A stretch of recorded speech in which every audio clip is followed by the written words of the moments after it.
All right, we're watching Flo, and he's playing with a guy named Divisa. I don't know who Divisa is. Um, suspect that they're queuing together in this game. So Flo is a coach.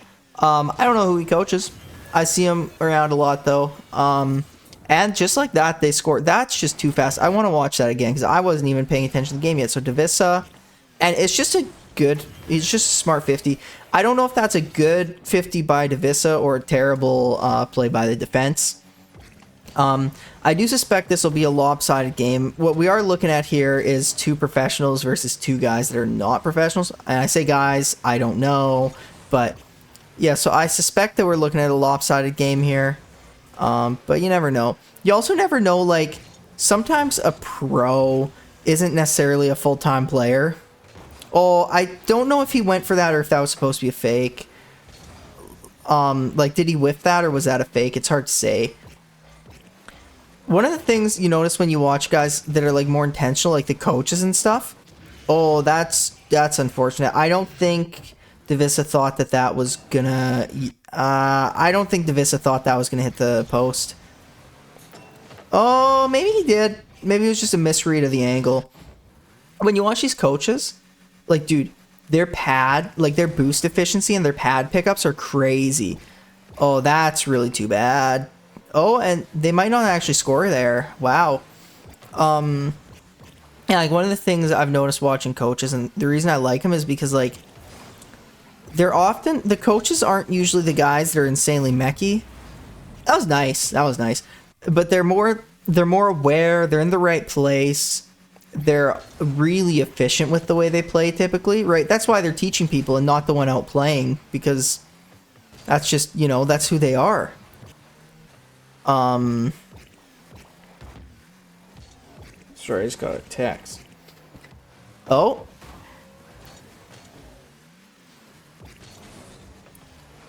Can Scoping take this in? Nope. Divisa with just good defensive positioning. Oh, that was risky. That was high risk play there. Oh, but it leads to a nice goal. Okay. And just like that. Is he rocking the OEMs? Is that what I'm seeing? I'm a big OEM guy. I like them. I think they look good. I don't think they are, though. What are those? Are those just the standard rims? I don't actually know. Who cares? Oh, Divisa was trying to 1v2 there. I think that was a bit of a whiff from Coach Flo. That... Oh, okay. See, it's funny the things that, like, when you're new to the game, you kind of see these advanced tactics. And then when you go back and watch, like, people like this play, you kind of realize a lot of people just do things the simple way. Like, you notice how, like, back there, he didn't drift into net. Which, like, that's what, you know, I've started doing. Everybody I play with does, is, like, when you get back, you hold power slide.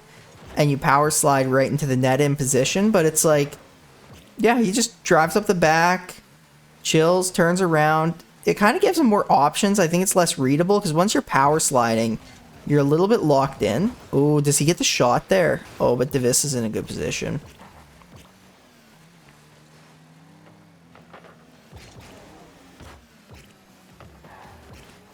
He's got... Is that the bubble boost? Isn't that... Oh, the Flo. I think he could have saved that. Maybe he was going slow. I think he was going slow to cover his options. I think if he would have put the pedal to the metal there... Oh, and they go for a Spanish, and that is a goal. I think if he would have put the pedal to the metal, he could have made that save. But I could be wrong. This boost has horrible sound. I wonder if he's one of those guys that equips the terrible sounding boost and then uses Bacchus to change it. Because it's actually a nice boost other than the sound. And now that you can have standard boost sound on anything, maybe he just doesn't care. Or maybe he doesn't even know, man. I personally use awful sounding boosts. I don't care who knows it. I'll equip the worst sounding boost. It doesn't matter to me. Divisa takes that away. Can they set up for another goal here to just really ensure the win? Because, yeah, 2 goals is not enough for them to FF here. The game's actually, like, it hasn't been as lopsided as the scoreboard says. Like, Orange has been playing well. Oh, can he make the save? Oh, I don't know what happened there.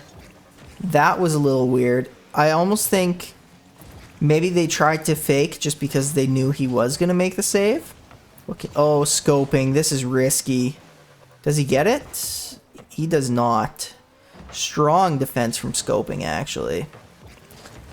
Scoping is, like, for being 2 behind, scoping's playing really calm.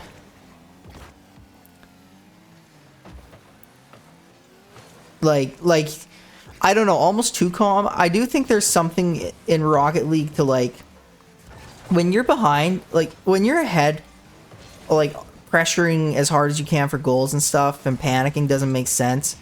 But sometimes when you're behind, like, you gotta make something happen, right? Like, they're now out of time, but back then they had, you know, 50 seconds, and it's like, I get that just, like, that chill play is safe, it's calm, it's collected, but it's like, the chances it leads to a goal aren't high enough. It's not high enough. And when you're behind 1, you can play different, but when you're behind 2, you need to fight. I think that's what I do. I would rather, when I'm behind 2, it's different if there's 4 minutes left, but if there's like 2 minutes left and I'm behind 2, I think that you put the pressure on, man. Like, you put the pressure on and you risk it, and you either score 2 or you go behind 3 and you FF. That's the way I play, because I'd rather not just draw out 2 minutes doing the same thing that hasn't been working. That's just my opinion. But yeah, thanks for tuning in. I love casting these games, and I'm going to keep doing it.